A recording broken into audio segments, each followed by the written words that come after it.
place to be. We got this the smokehouse, but that ain't what they call it. We're gonna let them tell y'all what this place is. Tell the people here. Welcome to WeSmoke Cigars in Villa Rica, Georgia. What's up? Y'all heard it. What's your name? Yes, sir. My name is Wanda Stilgano. I am Domel, aka Mr. Slick with it. Okay. WeSmoke in the house in Villa Rica, Georgia, at 205 East Wilson Street, Villa Rica, 30180. Welcome, and welcome. I just like how he did that, man. He's gonna be Like he was ready for it. Yeah, he was ready. He practiced that. ready. Right. He was in the mirror practicing that. To that one, because I was like, damn, he gave the whole geographical But address. y'all know what it is. It's your boy 1-8. I'm in here. We got a show gonna be interesting today. It's gonna be fun, but we're gonna get some real information today. So let's go ahead and get started. Yes, indeed. So first off, tell us. You just told us where we are. Right. I'll tell you how we got here. Okay. We got here because one of the good people. Yeah. And we met Yes, her. she is. Yeah, we met her at another lounge that we hang out at. And ever since then, she just come hang out with us. And she got great energy. And so she was like, hey, y'all, I got a shop too. And he was like, oh, really? She said, Villa Rica. I was like, oh, yeah, all right. But you know what? Everywhere we went, she pulled up. And so I was like, we got to show her some love. So that's how we got out here. So tell us how y'all got together and put this together, because it's a beautiful place. Y'all will see some of the pan we did earlier, but it's a beautiful place. Tell us how y'all got here and how y'all got it rolling. Well, I'll let the official owner speak first. Actually, how we got to this point is that I served in the military, and making the ranks, as you get up in the ranks of the military, and the branch I served was the U.S. Army. And as you become a sergeant, staff sergeant, or a sergeant first class, or either a master sergeant or first sergeant, that your gift begins with cigars when you do a good job, or when your soldiers or your troops or your command like you. So over the time, my palate have grown, my interest in the cigars have grown, and from there, I'm like, hey, I like smoking cigars. Hey, why not invest in it and give back? Right. Okay, I think my introduction to cigars was similar, but a little bit more history. Mine was a little bit more cultural. I'm half Native American. My mom's Native American. So tobacco has been ingrained in our culture for thousands of years. Okay. So when I started smoking when I was in the U.S. Navy, I often wondered, how did they get from such a humble beginning that we used it for trade? We used it, say like if you went to go speak to an elder or the shaman, you would take them a gift of tobacco. When you would do your prayers, you would use tobacco.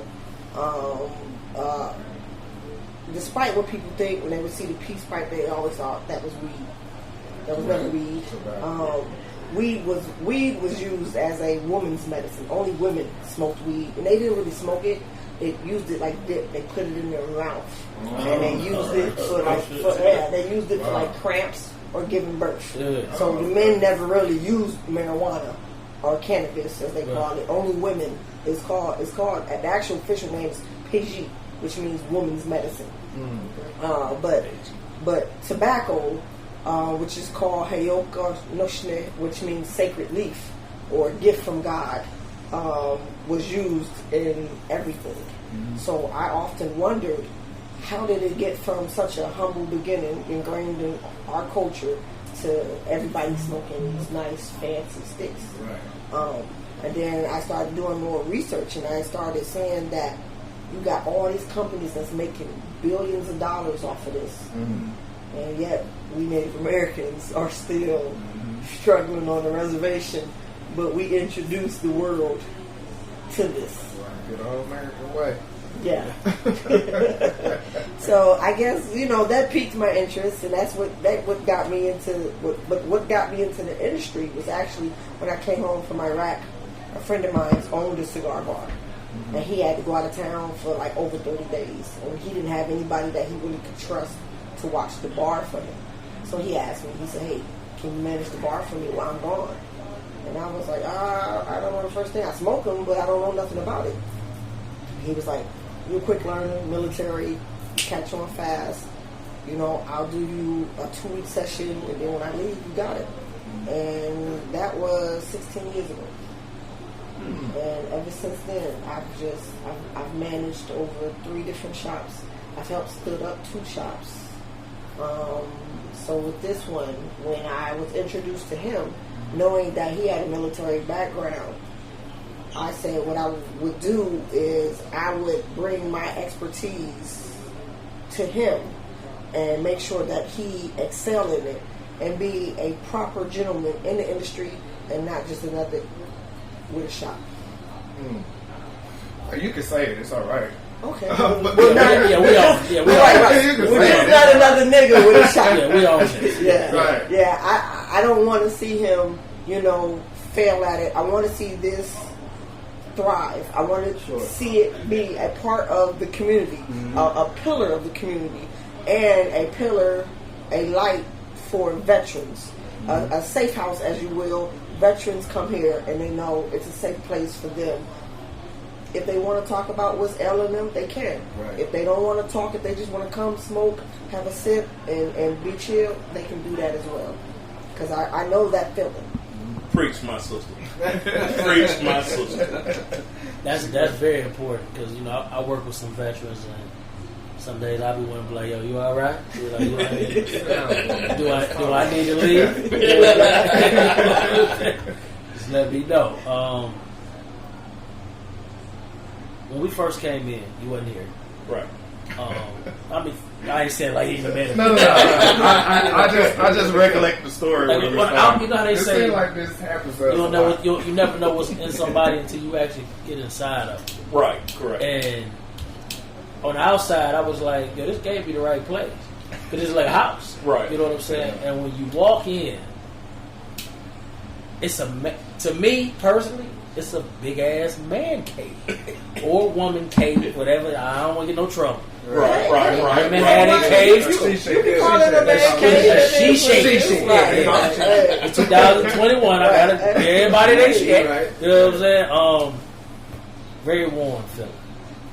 Me and you talked about putting a shower in the back. You know what I'm saying? Then we can't get them to leave. Right. You know what I'm saying? But what made y'all set it up the way it is? Because we done been in many lounges. Chris, we got chandeliers and modernized. Yeah, but this feels like remind me of Married with Children when Al's sitting watching TV. Well, I guess look a little better though. Let me say. Yeah. So I guess with me traveling the world, me being a veteran, extension of my man cave. However, it was a little rough around the edges. However, when Wanda came aboard, she put her touch on it, the Navy touch, per se, and it came together. A good collaboration of mashing together. Of course, I'm Army. We got Navy.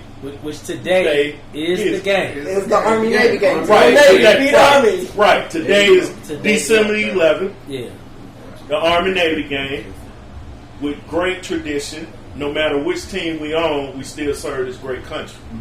And what have you. With that being said, the concept of having it feeling like a home, it was a cross between Starbucks and a lounge where it's comfortable enough where you can hear a conversation and have a conversation without trying to talk over music or just other activity going on. You can actually enjoy the art of smoking a cigar. Absolutely. And understanding the history of a particular cigar that you choose to your liking. Absolutely. That's what stood out for me, is being able to really have a quiet place. That was the first thing that stood out for me when we got here, and it was funny. And he was talking about that night he was here, and you weren't here, D, and then as we walking out the door. He wasn't here yet. Yes. Yeah, let's change it. Yes. So we stayed here all day, watched football all day, had a great time. We was like, all right, Wanda, we finna get up out of here. We grabbing our bags, and he come through the door. with the work. With the work. Salute. Salute. Yeah, absolutely. Yeah, I forgot about one name, Mr. AKA Mr. Tequila, Mr. Patron. Oh, Top yeah. shelf. Yeah, he came in That's with what did. That's what he did. When he walked in here, he hit us off real quick. It wasn't no cold shoulder, this and that. As soon as he walked in, he treated us like people. And I got one question for y'all. sure. And then y'all can ask whatever y'all want to. Kaepernick, when he kneeled, what went through y'all mind when that happened? Being that y'all served in the military. I start off on that. Number one, Kaepernick was doing it for his personal reason. I support it. However, with that being said, if we listen to the first stanza of the United States anthem, everybody raved for it. But if you listen to all the standard of the American anthem and understand the history, you got to understand the injustice that the United States or either America have put on black and brown people. Mm-hmm. And red, as well as some of their own people who support equal justice for all, Right. that it doesn't matter to them. However, we all bleed blood. Okay. And the thing is, it gave a defined moment of, I guess I use the term 1%er of wealth of America who dictate and put different things out there that they wanted to benefit them totally. And at that point, after one or two, when you have someone in leadership position where if it's good, bad, or indifferent, they are held at a higher standard and what have you. Mm-hmm. And I commend that brother. He happened to be a part of the D9. Most of y'all don't know what the D9 I know what is. D9 is. Right. I know what D9 is. The I'm D9 not one, but I know what it is. Right, or Divine 9, however you want to put it. However, I commend that brother. We support that brother. And anybody who served, understand that. And, you know, that's what I have to add on that. Well, I like to tap on when you first enlisted. What were some of the things you remember when you first enlisted into the Oh, Hey, look, he'll start it already. We're about to get on the roll. I think my stance on it. I was told when I was in active duty, and I was over in Bosnia. They was fighting in Bosnia. We had to go serve over there. And a chief of mine told me. He said that we, the military, we give up our rights, sometimes even our life, for the people back home to have whatever right they want, to freedom to either do or not do. Mm-hmm. So Colin Kaepernick has the freedom to kneel, and it's not like he's saying fuck America. He's just saying, hey, there's some things that's wrong within the country, you know, and we can be better. You know, we can strive to be better. So I don't see anything wrong with kneeling or protesting, because, you know, people like us, we gave up that a little bit of our life for people to continue to have a voice, you know, and especially for me, I did it so that black, brown, and red people can continue to have a bigger voice and see, you know, how many more times do we got to show America that we're here for her? You know, we're here for her. You know, little highlight, on both sides of my family, my mother and my father's side.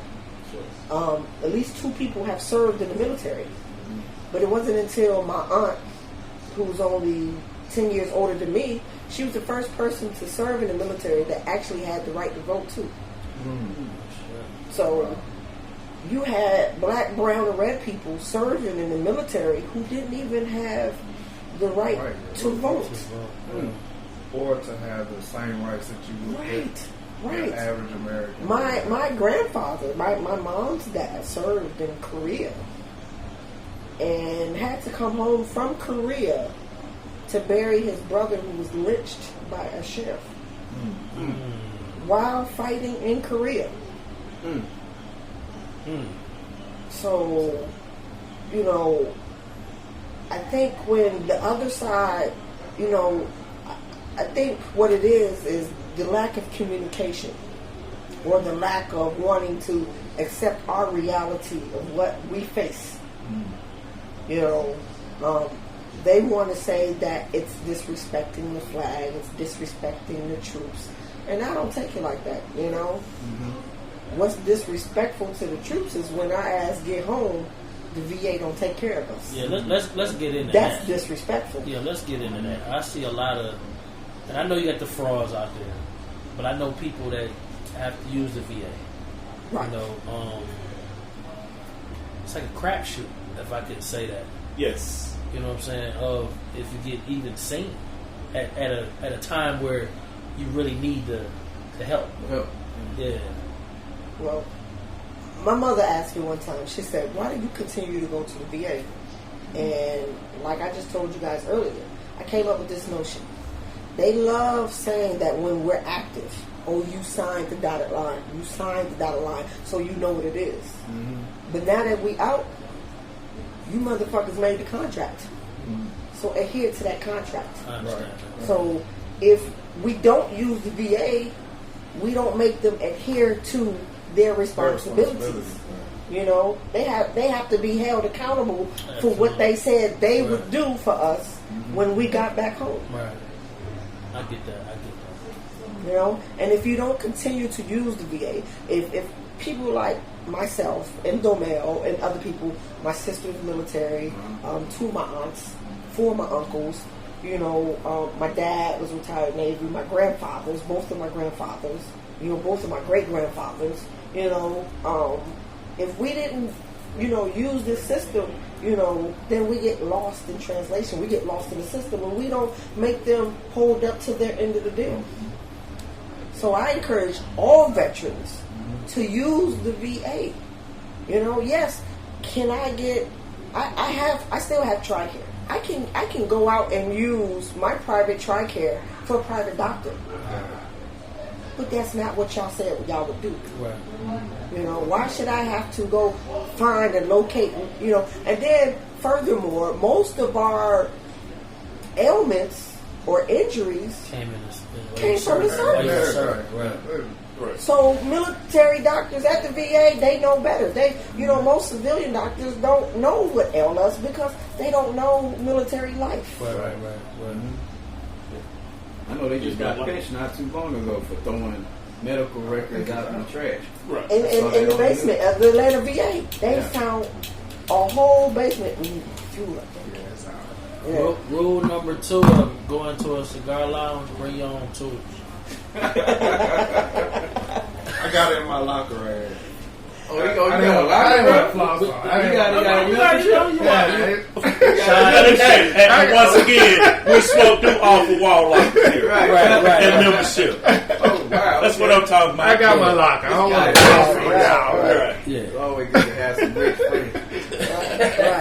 Right. We're gonna turn the show over to Tom Brokaw. Oh, he got a note. Everybody get real. Everybody get real. No, you're good. Right. Go ahead. My Spoke. mother, she's in the service and she served 18 years in the Army. Hoorah. Ooh. Sergeant Crespo.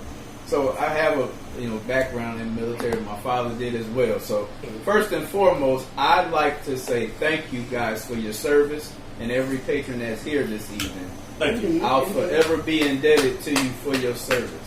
Thank you Appreciate so much for that. And we were elaborating on the VA. There's pros and cons to the VA. My mother goes to the VA today. Right. Now. But I've heard stories that, hey, to access that help and we strive for 100% pay once we retire, how some people have to go in there with somebody's at the door. Christian wanted to see one before he goes. He said he's leaving at 7. So Okay. I'll go. Okay. Excuse me.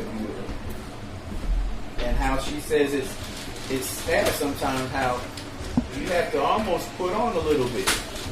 Yes, Because- unfortunately. Yeah, unfortunate. But it's people in there with some real condition, real issues, and they're reluctant to gaining those, accessing those funds. Right. And with that being said, that you have to know how to navigate, even if you don't know how to navigate, you Right. still have to navigate. Right. Where not everybody going to understand, or either with the VA or the medical staff, with the front staff work or administration, most of them are underpaid, overworked, and just like with the military. And so not everybody's forthcoming with information where they can have the proper access to the assistance or help they need. And the first time something stopped you, you can't stop. Or the second time, or the third time, you got to stay at it. You got to be consistent or persistent. Yeah. Oh, absolutely. She tells me she got to go to doctor's appointments like 3 times, 4 times a month sometimes. Right. And the minute you miss one, they put you on the back burner. So you're starting over with it. Right. That's crazy. You good. You good. I like to go back to your early days in enlisting. What Okay. are some things you remember when you first enlisted that stood out, that stick with you to this day? With me, I can say I'm born and raised from the city of Atlanta, Zone 3, shout out. That's the Okay. Bolivia. Yeah, All that's right. right. Okay. The West Side, the AU Center, Right. the West Stand up. End, Right. Metropolitan, a.k.a. Stewart Avenue, Stewart Avenue. Georgia Avenue, a.k.a.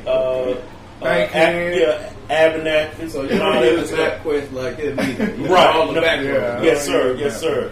And what stood out with me, I was a little rough around the edges. So I needed some molding when I went in. Yes, to me, it was more like boot camp or going to, Little Alto or something to that effect. If you don't know what Little Alto is, look it up in the state of Georgia. Yeah, that's Atlanta. However, but going into the military is rules. You do everything by the number, by instructions, somebody over you.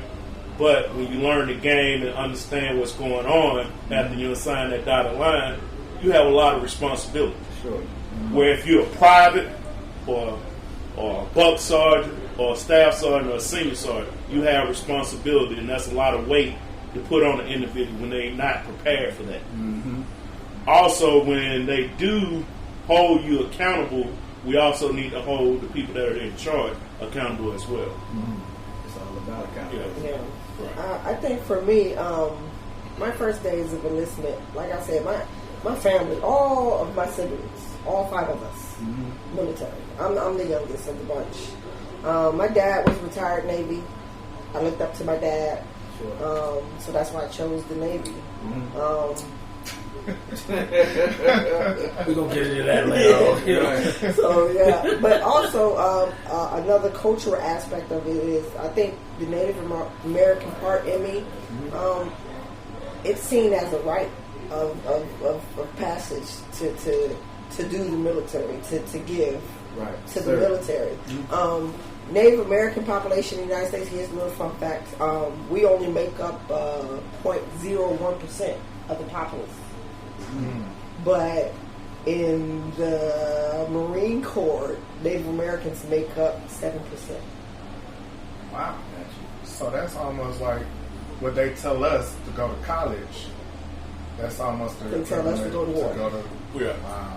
Yeah, Okay. yeah, That's heavy. yeah. So for me, it was, and then plus 2, I was in college at the time. I enlisted, messed around, got pregnant, and I was going to stay in college and do that, but my dad was like, the hell you going to give your daughter, you got to leave a legacy bigger than yourself for her. So in order to do that, you got to sacrifice. That's right. And so my aunt and my oldest sister got to talking to me, and they was like, well, the best way to sacrifice is to take your ass in the military. You learn the trade, You know, you'll earn money and you'll earn something for your kids. So you wasn't criticized at all for joining either one of y'all. Like, I'm sure you discussed it with your family prior to you leaving. I know you got it because we went for that. Right. So my pops criticized me. I mean, when he told me to do something else other than just being stagnant or working at a fast food restaurant, I don't think he was expecting that I was going to do the military. And when I joined the Navy, you know, he really, realistically, he hit the ceiling. He went off because he was like, you don't know what's in store for you, do you? Right. You have no, especially in the Navy, he was like, you have no idea what you signed on for. And you was the baby. Right, and I was the baby. And, you know, and so it was like, and my mom was happy, but he was like, oh, she don't know either. Right. Shit to guys over there. So she don't know, you know, and he wasn't kidding, you know. It was a uphill battle. I don't care what direction I chose. It was an uphill fight from day one in my naval career. Especially, I bet the black women too. What you say? Yeah. My first day, I don't even think it was a full day in the Navy. I got stationed at Cecil Field, walked into the squadron, walked into the shop. There was a chief warrant officer, older white guy. I walk into the shop, he stands up, he turns around, he looks, and he says, hey, the fuck you doing in my Navy? And I'm looking around like, he said, the fuck you looking for? The motherfucker you talking to. You know, because, you know, the first thing my dad told me when I got on that bus for boot camp, he said, hey, look at here. He said, I want you to know one thing. He said, choosing the Navy wasn't my path for you, but since you want to do it, know this. There's only 3 people on this earth you gotta fear. And I was like, who is that? He said, your crazy ass mother, me, and God. Everybody else, fuck them.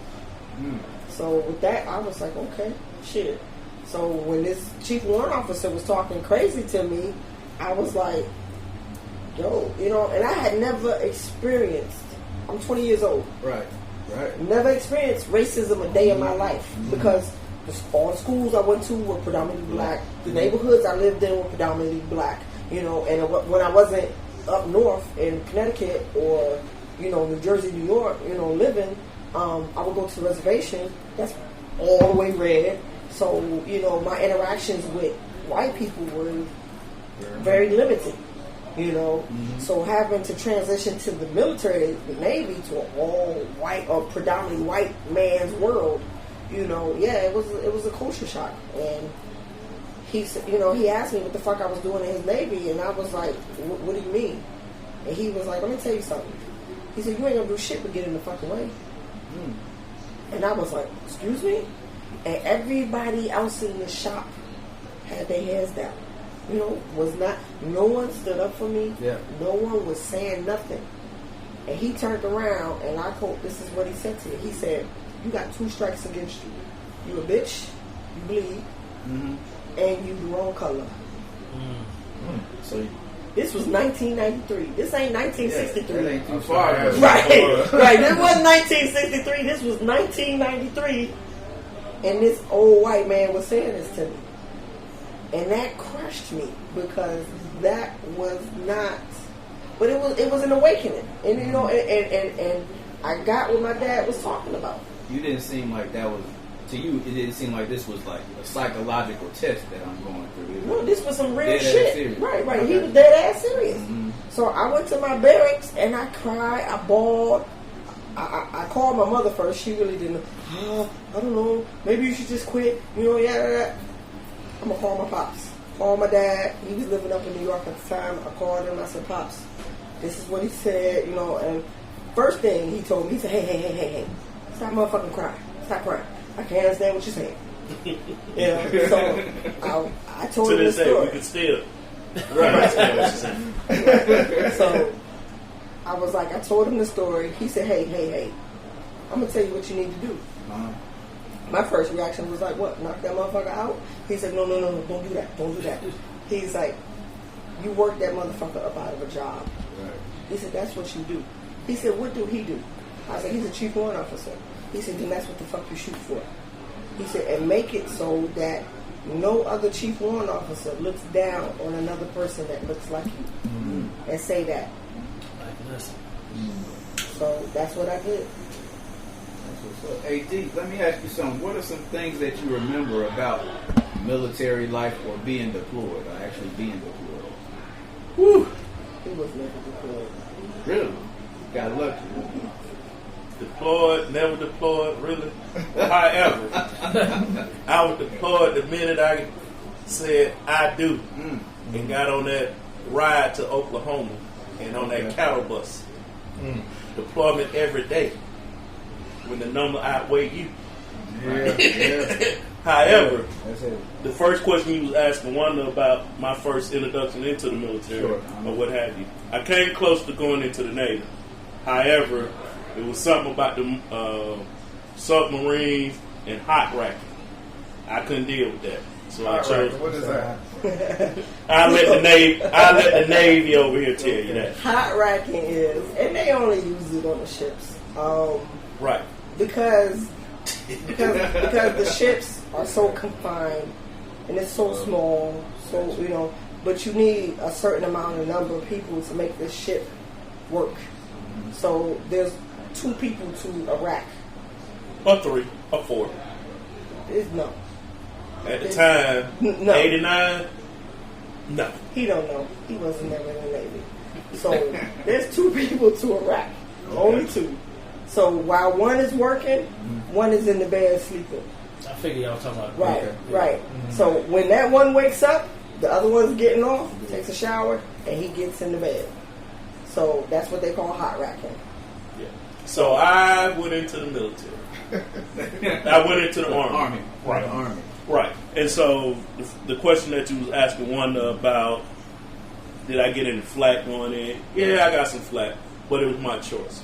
Actually, being from the city of Atlanta, I either had 2 choices, not one choice or 3 options and things of that nature. I was okay in school, played football, however.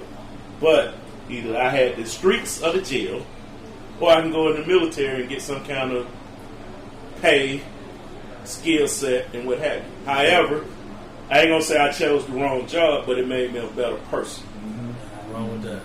It added to some of the discipline Sure. and some of the toughness I already knew from the street, but also being able to deal with. What's up, Chris? What's going on, Chris? What's up, Chris? Hey, we appreciate you. Hey, look. Appreciate you. Thank And you that's so Chris much, peeping his head in. Yeah. Thank you. Chris from Perdomo. Cigars. Yes, sir. Thank you. I Thank you, appreciate Chris. it. Let's do it again. Yes, sir. Hey, Every year. I told you this is going to be an annual I thing. think it's awesome. It's All awesome. right. Thanks. I'm All giving right. you stuff for the Foot Locker. Okay, I'll leave thank it you. with, I'll leave it with Courtney. Okay. Y'all All have right. a great Christmas and New Year's if I don't see you. All right. Okay. Same All right, to you, thank you, Chris. Chris. Thank you for your service. Thank Yep. you. Thank you. Who behind you? Drop. Yeah. Oh, okay. Yeah. Have fun this time. All right. Y'all about Good to. night. Congratulations, Navy. Navy Oh. one? Oh, Navy! Yes. We figured we all here with a happy dance in here. Navy won. Congratulations. Thank you. Okay. Go All right, Navy, all be right. done. Christmas, everybody. God bless you Hey. guys. All right, Hey, thank you. Simply we were better. That's fine. I'm sorry we were on podcast. No, you good. Good. All right. All right. All right. Take care. That was who? That was Juan Cancel from Protocol Cigars, Tanya from Gurkha, and Chris from Perdomo. All right. We had a multi-vendor event for this Army-Navy game. Awesome. That's Because all right. what we want to do is a big part of the military that we learned from the military, whether it's Army, Navy, Air Force, Marine Corps, whatever, is camaraderie. Yes, sir. How to work well with others, how to, we always had to say, we work hard, but we play harder. So this little game, and what's important to the Army-Navy game to me is the boys that play this game today, this is their last game. After this, they going off to the real world. These are your future leaders. Right. In the military. Yeah, these boys going off, they getting stationed, they getting commissioned shortly. In a couple of weeks, all of them guys will be commissioned and be out in the fleet somewhere. So they don't get the NFL. They don't get the I'm a Lions fan. We drafted a guy in the military, and they wouldn't let him play. They said he had to go serve first. He had to go Yeah. serve first. I remember Yeah, that. because he signed that contract. He was a lineman. Yeah, because that, like I said, they love saying that. Oh, you signed the dotted line. Didn't Pat Tillman have to do that too? Yep, and Yes. that's how he ended up He getting had to caught. leave too. Yeah, as well, yeah, Yeah, right? he ended up getting killed. Yep. So, and a matter of fact, the Navy uniform today, they had a little special patch up top. Last year, 2 years ago, one of their linemen, he's with Navy SEAL Team 8, Chief Bourges. He left the football, went to Iraq and got killed 6 months later. So it's real for them. Right. It's So, real war, yeah. real conflicts. So that's why the Army-Navy game is so special to me. Right. Because them boys, they not getting Yeah. the fun life after this game. Right. The civilian life after that. No. Right. No. No. I never knew that. No, you're right. When you get out the service, the civilian life too. Right. Right. But I like to fast forward to the civilian life, and since you guys have served the civilians now, what were during the first few months of coming out? What was the civilian life like? Trying to adapt from serving to the civilian. With me, it was like jumping out of an airplane and get some wind. Get some wind when you supposed to land in Atlanta, but you end up landing in Villa Rica. That draft push you way west. Right. However, you adapt and you pull your risers so you can figure out where you're going before you hit the ground. Right. And then you do that 5-point contact to the ground so you don't hurt yourself. Then you get up running and getting your chute, packing it up so you don't show no place where you actually land at, and you start building up your fighting position. You don't just build it up one time, you're constantly improving your fighting position. And so dealing with VA, dealing with civilians that are not used to dealing with military, foreign military, you improving your position where you can move forward or defend yourself. For me, I think for me it was a little harder because for me it was forced. I was overseas and got injured, and during the surgery, I was at Bethesda Hospital up in Maryland. Okay, Maryland. Fell into a coma during the surgery. They actually started the surgery overseas, over in Germany, at an Army hospital. But when I woke up in Bethesda, Maryland. Damn. Yeah, and I remember when I woke up, my dad and my mom was sitting in the room with me, and them two hadn't sat in the same room. I was 32 years old. They hadn't sat in the same room since I was 7. Really? So to see them two in the same room, I knew some shit had hit the fan. So I think the first thing I did was feel for all my appendages, my legs, my arms, shit like that. Like, once I felt all that, I was like, whew, well, what could it be? So my mom immediately started crying. My dad was like, hey, oh my God, go out the room. So, that's when the doctor came in and told me that they had discovered I had lupus. And the surgery I was having a corrective surgery to my hip. I was actually supposed to just do the surgery, and then I had got picked up for the Chief Warrant Officer program. I was actually getting ready to go off to the Chief Warrant Officer program, but then I had the accident, had the surgery. They were supposed to do some corrective to my hip. I was supposed to do rehabilitation and still go off to the Chief Warrant Officer program, but ended up waking up in Bethesda. And that's when they told me, oh, you had crashed on the table twice. They had to bring me Wow. back twice. And they told me that I had lupus disease. And that pretty much my naval career was over. So I stayed at the Bethesda hospital for about a year, doing rehabilitation, getting on different therapies, immunotherapies, different drugs, and then finally they came to me and said, look, we've tried to do everything we could for you, but we can't do any more. So they put me out. And this is where I ended up at. My mom was living in Villa Rica. So I came home for my family to help take care of me. That's a testimony. Definitely a living testimony. Yes, sir. I've never. That's beyond me. You started surgery in another country, and completed it in the States. In the States. Yeah, they transferred me from Germany to Bethesda in a coma. And that's a 15-hour flight. Yeah.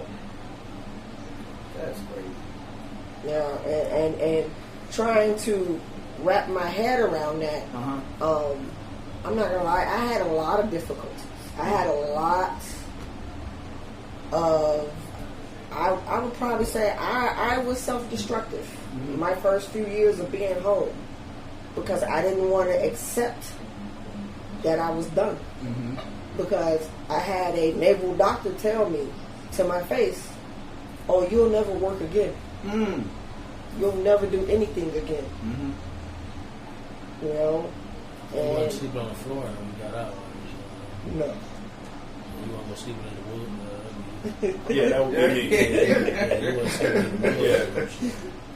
Not me sleeping in the woods. Some of my kids, Right.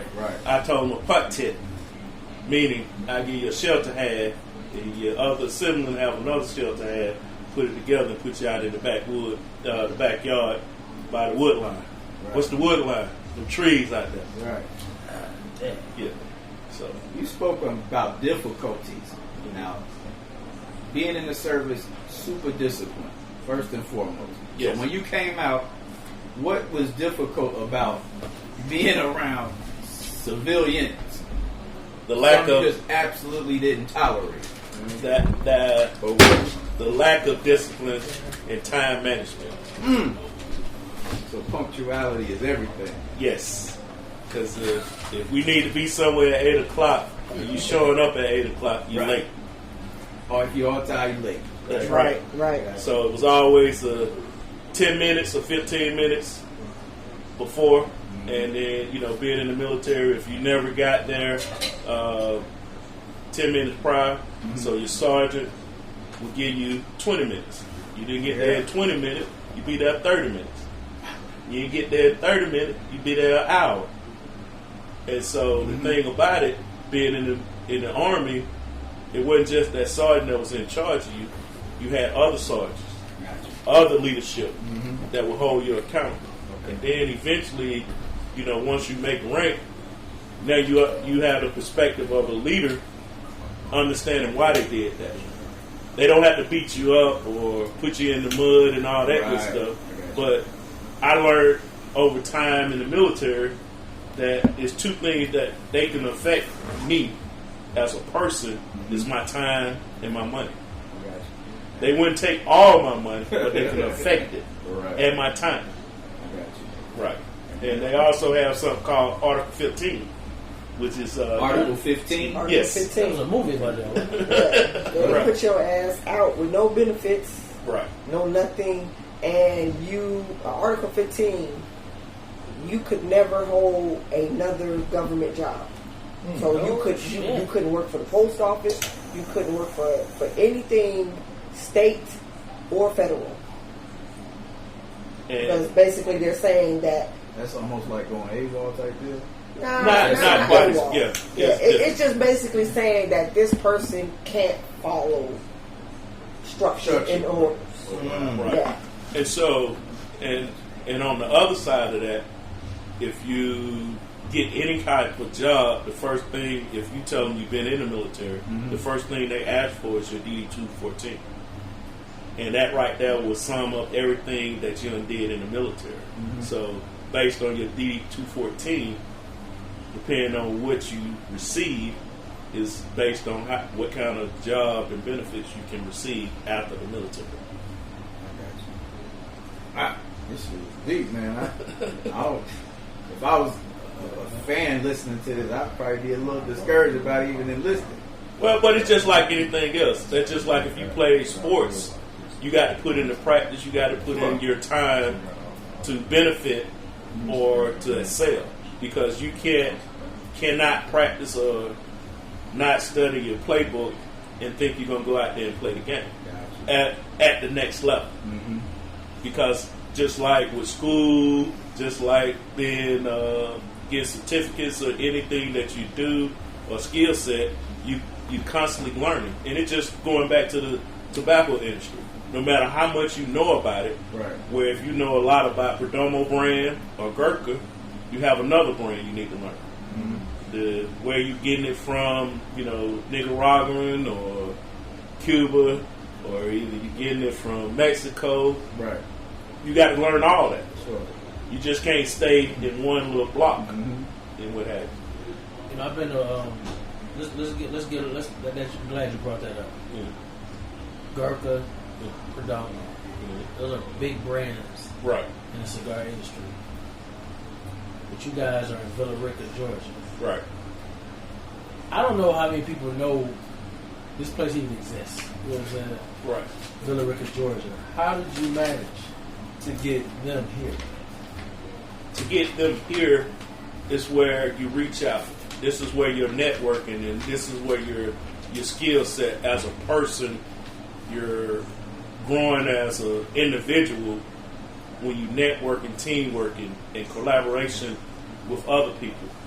And you be persistent and consistent in what you're doing and what you want to achieve.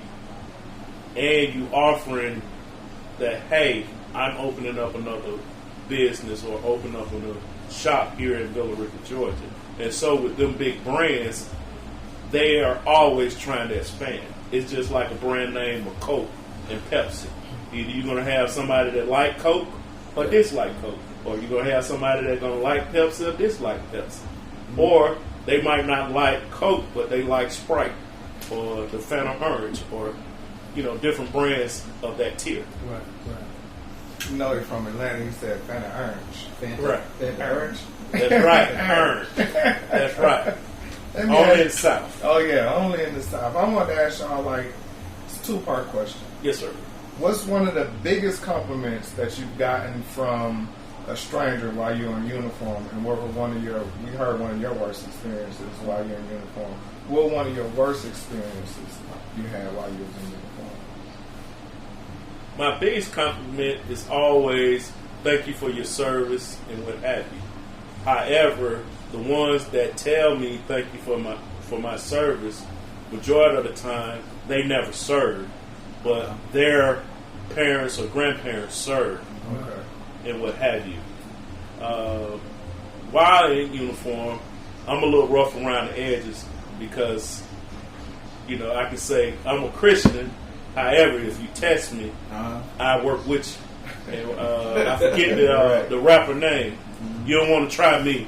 You want to try Jesus. Right. Try Jesus. Right. And so, try me. Right.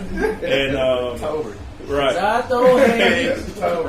And when in uniform, or when I had the uniform on, I was a lot smaller, a lot bigger, and basically I can handle more than just one average man or two. Right. So. Okay. I think my biggest compliment being in the uniform, believe it, actually not. It after that first horrible experience with that first chief warrant officer, another chief warrant officer came across my path, and he hadn't heard about that incident because the chief warrant officer community is so tight knit. There's very few of them, because like the chief warrant officers, they're the experts of each field, you know, in a particular field in the Navy. So of course they talk. So when this particular chief warrant officer Norris, we call him Gunner Norris, when he met me at this time, fast forward a couple of years, I was working with SEAL Team 3 at Pine Castle Electronic Warfare Range down in Ocala, Florida. And under his guidance, when he met me, and he was like, "Oh, I heard about the incident up there," and he was like, "Most people fold." And I was like, "Oh, so he said that before?" Mm-hmm. "Oh yeah, oh yeah." He's like, "But you?" He's like, "I think you got the hoop spot to stick with it." I said, "Oh, I'm gonna see it through." So he gave me a compliment, and that went far, and that let me know that, you know, up until then I felt like maybe I was in the wrong place.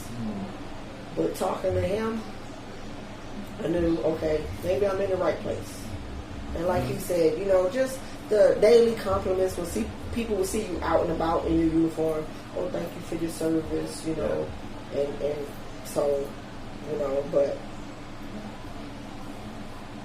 I see people buy y'all food all the time with y'all line. Like I see that a lot. Like if it's a service person in line, they in uniform, of course. Somebody always say mine and theirs. Right. You know, in the line it might be 5 of them. The dude pull out his card. You know. And to add to that, with that, you know, again, I go back to, you know, knowing the history and what have you. We're gonna always feed each other. Okay. Okay. And if you realize it, or if you've been around any military, especially if you know their rank structure and anything of that nature, because up until E3, you poor as shit. right? You're not making a lot of money, Right. So those who have served before or that worked with the military directly or indirectly understand that they don't get paid a lot of money. Okay. So in the last 5 to 10 years, the United States or the Department of Defense have gradually been going up as far as pay, benefits, or incentive to help offset that. Because it is I know I came in 89, 90, 1990, where it was a shame where if you had 3/4 of your unit on welfare and things of that nature. Gotcha. So with that being said, some of the people in the leadership start looking like, hey, we might need to restructure some of the pay to get them up to a certain point. You know how much my first paycheck was in the military? All right. $473. Right. But That was my first right. paycheck. And they would tell you, hey, we clothe you, we feed you, and all that stuff. 129 of that went to. That's the first time I figured out who the fuck FICA was. Because FICA got $72, and I damn sure wanted to know who the fuck is FICA. Right. Y'all got any more military questions? Right. Okay, I got you. I want to have some fun with y'all right now. Y'all watch movies? Sure. Oh, Yeah. Give y'all a choice of movies. Right. Called a ranker. okay. Alright. Crimson Tide. Damn, I forgot him that fast. Top Gun. Platoon. I ain't never seen that shit. Yeah, that's a good movie. You got to watch. Yeah. Heartbreak Ridge. Full Metal Jacket. There you go. That's a classic. I'm gonna tell you my Full number Metal one, and you didn't even name it. The Hunt for Red October. Right. I like That's that. number one. That's why I That's said number Okay. one for me. The Gotcha. Hunt for Red October. Mel Gibson was in a movie. I think it was not Marines. He was in. When we were soldiers. Yeah. Yeah. But I think The Hunt for Red October, number one. Number two, Saving Private Ryan. Okay. Because I know, not from personal experience, but from talking with my grandparents, my grandfathers. Right. They were in World War II. Okay. And knowing how hard that war was. Right. You know, that was extremely. Vietnam was probably the worst battle. I've had uncles in Vietnam, and my oldest brother was in Vietnam, and all of them came back not wrapped too tight from that. When y'all see movies based on real life experience that y'all had, how does it make y'all feel? Like y'all be like, that ain't real. That shit would happen. Right. Right. But for the most part, we know it's a movie. Okay. But some of the stuff they hit on, we can say, okay, that's real. Yeah. But a lot of the gunfight scenes and stuff, nah. Because as soon as the first couple of rounds go down, you're not hearing nothing. Mm-hmm. Right. Because it's one thing to shoot an M16 or AR or 9mm, but when you start shooting a SAW or 50 cal, or you hearing the guns off of a Black Hawk and stuff like that, Right. if you don't have the proper protection, Right. Yeah. Or like when my first war environment was Bosnia. Okay. And going into Bosnia, I remember this one kid. He was from the Bronx, and the Bronx is it was a rough place. Shout out to the BX. Right. Shout out to the Boogie Down. 73rd. Right. So hearing him talk, and I'm not from New York, but I'm from Connecticut. Right next to it. But going down there, I knew how rough the Bronx, all them boroughs was. Right. So I could kind of relate to him. Yeah, we come from a rough environment, and he was like, I'm built for this.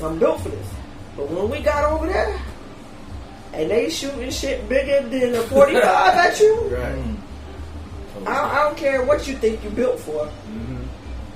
When shit shooting back at you, when they shooting RPGs at you, that is not just gonna hit you, it's gonna blow this whole wall away. Yeah. Your vision changed real quick. It changed real quick. But I would add, I give my hats off to Fort Benning, Fort Bragg, because them live fires for them young soldiers or privates and stuff get you somewhat prepared, because you know how the sounds, the noise, the bright lights when it's pitch dark at night, and the artillery is and all that good stuff hitting around you. Hey, it's a different. And if you're not nervous or scared, something wrong with you. Right. And what have you. At the time, you didn't know it's three stories they shooting across your head, but you thinking it's coming across your head because you actually have somebody shooting at you over your head. Right. So you learning how to navigate in a firefight. Is that considered friendly fire? No, friendly fire is I take my bullshit. yeah. Right. Friendly fire is That's like what killed Pat Tillman. Friendly fire is like we all a squad or a team, but you keep fucking up. Oh, friendly fire. Oh, pop. Right. Oh, he down now. Some Harry Tubman. Right. Now, wrap that up, military. All three of us, I'm pretty sure, especially him. Right. Thank y'all for serving. Appreciate it. Thank you. Appreciate it. We got. Go ahead. What I had something here. What advice would you give others transitioning from the service to the civilian life before Me, I would say stay at it. No matter how hard it get, or how rough, or how displeased you are with whoever's sitting across from you. Yeah. Stay at it. Don't let somebody deter you from doing what you need to do or what you need to accomplish. Yeah. I would say, just as it was in the military, you had a battle buddy inside. Find you a battle buddy outside, because the shit gets lonely and dark. Yeah, because I've had 2 of my shipmates since we got back home from Iraq commit suicide because they fall into that dark place, and it's very lonely. And I mean, I'm not proud to say it, but I'm adult enough to say it. I've attempted suicide. You know, when 3 years when I was home from the military, I attempted to take my life.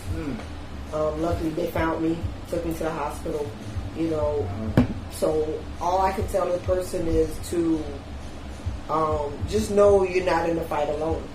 Find somebody that knows the fight and that will stick it out with you.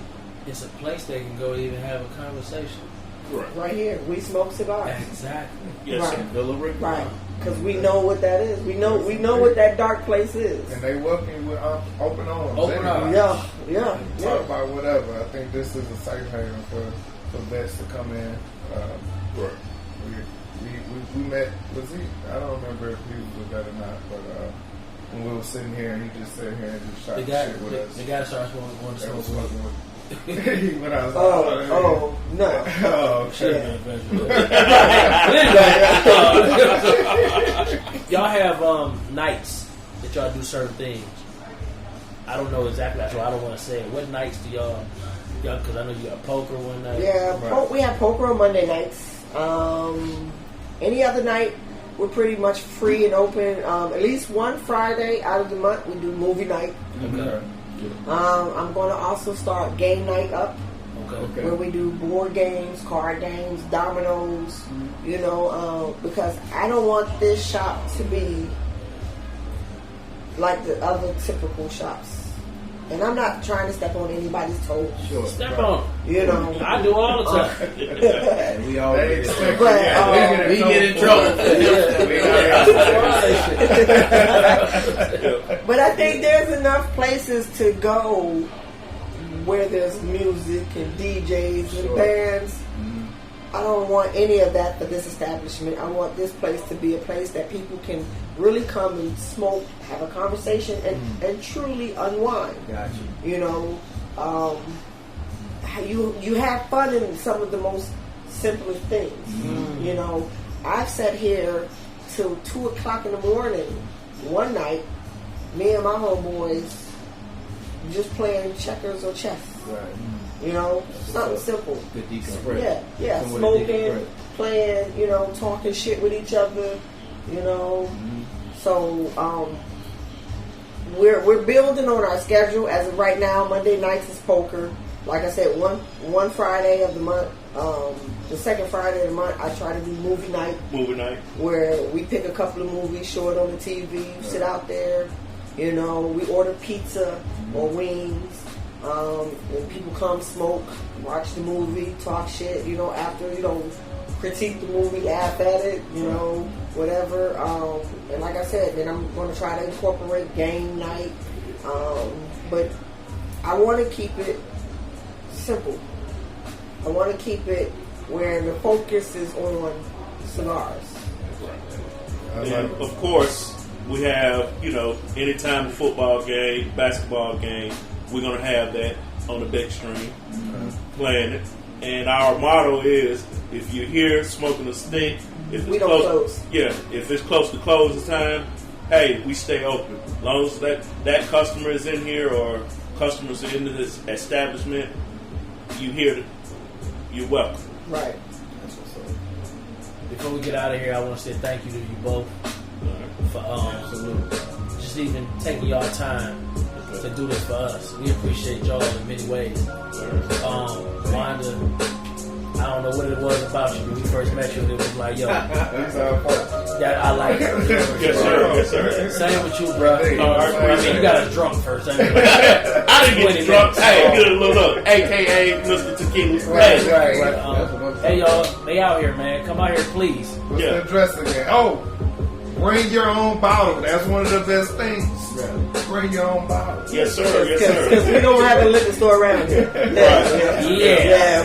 We still in Dry County, so Right. please bring your own bottle. Once again, it's WeSmoke Cigar Shop in Villa Rica, Georgia, located at 205 East Wilson Street, Villa Rica, Georgia, 30180.